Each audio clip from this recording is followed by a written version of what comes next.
On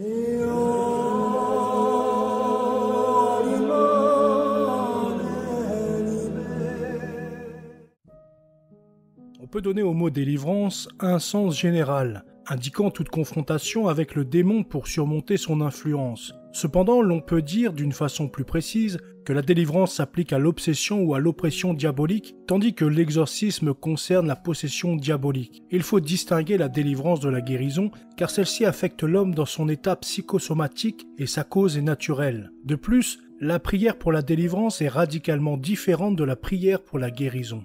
En effet, pour la guérison, on adresse à Dieu une demande, bien que, pour une personne qui a le charisme de la foi, une telle prière puisse devenir un commandement, comme le fit Saint Pierre pour la guérison d'un impotent. De l'argent et de l'or, je n'en ai pas, mais ce que j'ai, je te le donne, au nom de Jésus-Christ le Nazaréen, marche. Par ailleurs, dans le cas d'une délivrance, il s'agit d'un ordre adressé aux influences diaboliques, comme le fit Saint Paul pour la servante qui avait un esprit divinateur et qui importunait l'apôtre. Je t'ordonne au nom de Jésus-Christ de sortir de cette femme. Quand une personne a besoin d'une réelle délivrance, ni les disciplines psychologiques, ni les techniques orientales ne peuvent l'obtenir. La source véritable d'aide est Jésus. Malheureusement, peu de psychothérapeutes comprennent vraiment ce problème. En effet, la psychothérapie s'intéresse à l'homme comme tel. Elle est anthropocentrique, tandis que la délivrance est d'inspiration théocentrique. Son but est de faire retrouver à l'homme la paix avec Dieu. En aucun cas, on ne peut substituer une technique psychologique à la dynamique du royaume de Dieu,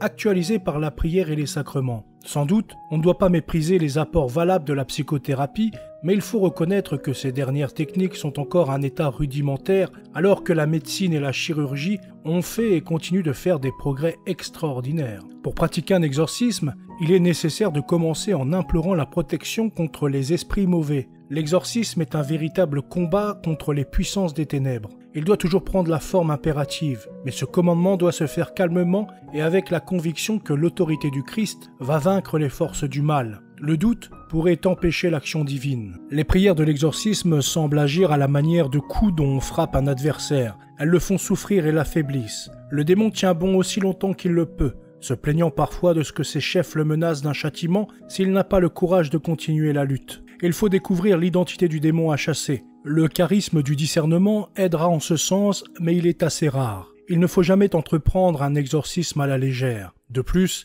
il faut éviter de procéder trop hâtivement et il ne faut jamais l'imposer à qui que ce soit. Il convient aussi de se préparer par la prière et même par le jeûne quand cela est possible. L'exorcisme doit se faire dans un endroit décent et privé afin d'être à l'abri des irruptions éventuelles et de la curiosité. Il est préférable que ce ministère ne soit pas fait par une seule personne, mais par une équipe dont l'un des membres sera responsable. Cette équipe aura intérêt à demander, si la chose semble avantageuse, l'aide de personnes expérimentées. Il est aussi souhaitable qu'un groupe de personnes seconde ce ministère par leur prière. Ces personnes n'ont pas besoin de connaître les détails d'un tel ministère. Ces sessions pourraient être courtes ou de longue durée. Exceptionnellement, elles pourront s'échelonner sur quelques semaines ou même quelques mois. L'exorcisme doit commencer par une prière commune et habituellement par l'aspersion d'eau bénite sur les personnes présentes et autour de la pièce. Il faut ajouter une prière de protection pour chaque personne. Nous demandons au Christ, Jésus, de nous couvrir de son très précieux sang, afin que nous soyons tous protégés contre les embûches du démon. On peut ensuite demander à la Vierge Marie, Mère de Dieu, à Saint Michel Archange, à tous les anges et à tous les saints d'intercéder avec nous en faveur de la personne pour laquelle nous prions. Nous demandons à Jésus qu'aucune force mauvaise ne blesse personne dans la pièce ni ailleurs, comme vengeance du démon contre l'exorcisme que nous entreprenons de faire. Par un commandement fait au nom de Jésus, il faut lier la puissance des démons afin qu'ils ne puissent résister aux prières de délivrance. Après une telle prière, la délivrance semble s'opérer plus rapidement et avec moins d'efforts. Jésus disait que, pour pénétrer dans la maison d'un homme fort et emporter ses affaires, il faut d'abord ligoter cet homme fort. Nous devons ainsi neutraliser la puissance du démon pour libérer ceux qu'il tient captifs. Par l'autorité du Christ, donnée à tous les croyants sur le démon, c'est nous qui lions le démon. Il ne s'agit donc pas d'une demande faite au Seigneur. Nous pouvons adresser au démon des paroles semblables à celle-ci. « Au nom de Jésus, je te lie, Satan, afin que tu cesses toute domination sur cette personne. » On doit ensuite découvrir l'identité du démon qu'il faut chasser. Habituellement, les démons s'identifient par leur activité prédominante, ce qui peut se faire de différentes façons. En effet, la personne qui demande l'exorcisme sait pourquoi quel démon l'influence et quelle est son activité la plus caractéristique, comme par exemple un esprit d'homosexualité. Un charisme sûr de discernement peut déterminer pourquoi il faut prier, et c'est le moyen le plus direct et le plus rapide. Cependant, ce charisme est relativement rare. On peut aussi commander au démon de s'identifier lui-même. Alors, il répond à cet ordre fait au nom de Jésus par la personne possédée elle-même ou encore par des images intérieures ou des idées suggérées à la personne. Ici, l'équipe du ministère doit exercer une grande prudence pour opérer un juste discernement. Lorsqu'une influence diabolique est découverte, la personne doit renoncer à tout péché antécédent relié à cette influence. Si, par exemple, on découvre un esprit de haine, la personne doit pardonner à tous ceux qui lui ont déjà fait quelque tort. Ainsi, on détruira le péché ou la blessure qui avait donné au démon l'occasion d'exercer sur elle une telle influence. De plus, si la personne s'est livrée à des activités superstitieuses ou occultes, elle doit renoncer nommément à chacune de ces activités. La personne possédée peut encore commander elle-même à Satan, au nom de Jésus, de la quitter. Parfois, ce sera suffisant pour réaliser la délivrance. Si la personne n'est pas suffisamment libérée pour commander clairement et fermement au démon, alors le responsable de l'équipe intervient lui-même en commandant ainsi au démon. Au nom de Jésus-Christ et de son Église, si c'est un prêtre, je te commande, esprit, de quitter cette personne sans faire de bruit ni ici ni ailleurs, sans nuire à qui que ce soit ni ici ni ailleurs. Je te renvoie à Jésus afin qu'il dispose de toi comme il l'entendra. Il serait utile de fournir ici quelques explications concernant ce commandement adressé aux démons. Ce n'est pas par notre autorité personnelle que nous pouvons chasser les démons, mais c'est par l'autorité que Jésus nous a déléguée, par le nom de Jésus, devant qui tous s'agenouillent au plus haut des cieux, sur la terre et dans les enfers. C'est ce que rapportent à Jésus les 72 disciples au retour de leur mission. « Seigneur, même les démons nous sont soumis en ton nom. » Il faut donc faire acte d'autorité sur le démon au nom de Jésus et non par une simple prière. La personne qui donne cet ordre peut parler calmement, mais elle doit croire vraiment que l'autorité du Christ qu'elle exerce va déraciner les forces du mal. Souvent, l'exorcisme est considéré comme étant redoutable, car il fait affronter le démon lui-même. Sans doute, le démon dispose de forces préternaturelles,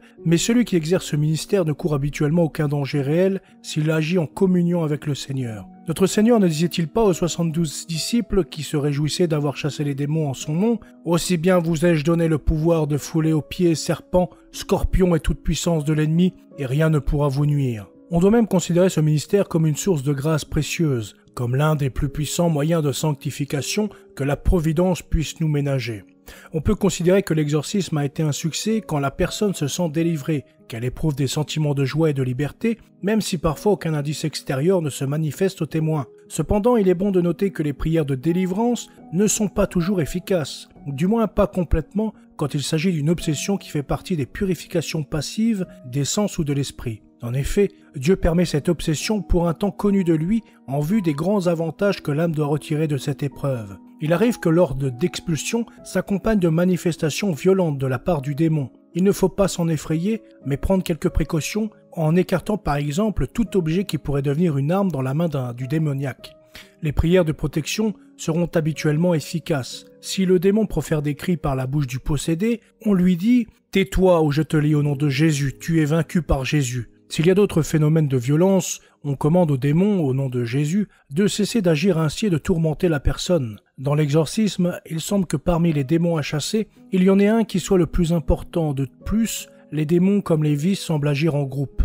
Quand par exemple, nous découvrons un esprit de colère, on pourra rencontrer aussi du ressentiment, de la jalousie, du sadisme, etc.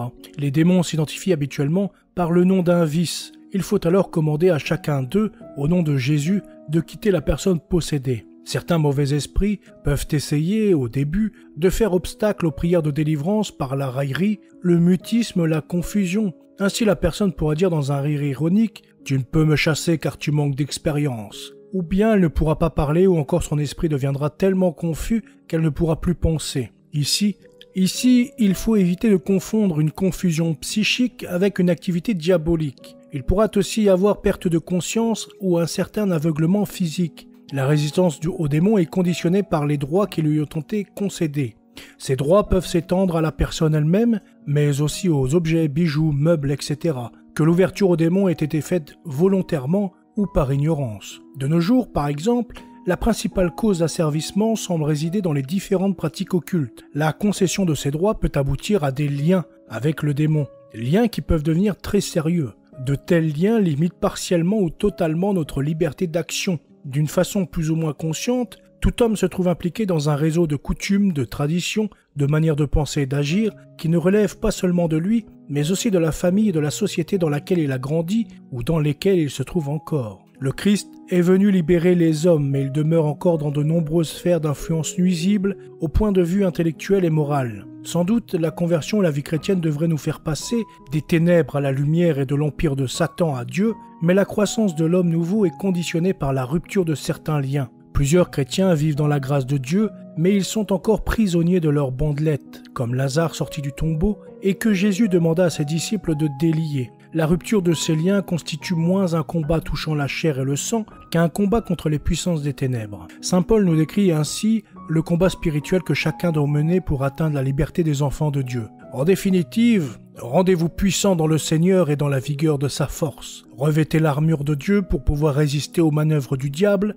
car ce n'est pas contre des adversaires de chair et de sang que nous avons à lutter, mais contre les principautés, contre les puissances, contre les régisseurs de ce monde de ténèbres, contre les esprits du mal qui habitent les espaces célestes. C'est pour cela qu'il vous faut endosser l'armure de Dieu, afin qu'un jour mauvais vous puissiez résister, et après avoir tout mis en œuvre, rester ferme. Tenez-vous donc debout, continue saint Paul, avec la vérité pour ceinture, la justice pour cuirasse, et pour chaussure le zèle à propager l'évangile de la paix. Ayez toujours en main le bouclier de la foi, grâce auquel vous pouvez étendre tous les traits enflammés du mauvais. Enfin recevez le casque du salut et le glaive de l'esprit, c'est-à-dire la parole de Dieu. Vivez dans la prière et les supplications, priez en tout temps, dans l'esprit, apportez-y une vigilance inlassable et intercédez pour tous les saints. Voilà, c'est tout pour cette vidéo, j'espère qu'elle vous aura plu. Je vous souhaite une très bonne journée et à bientôt, salut!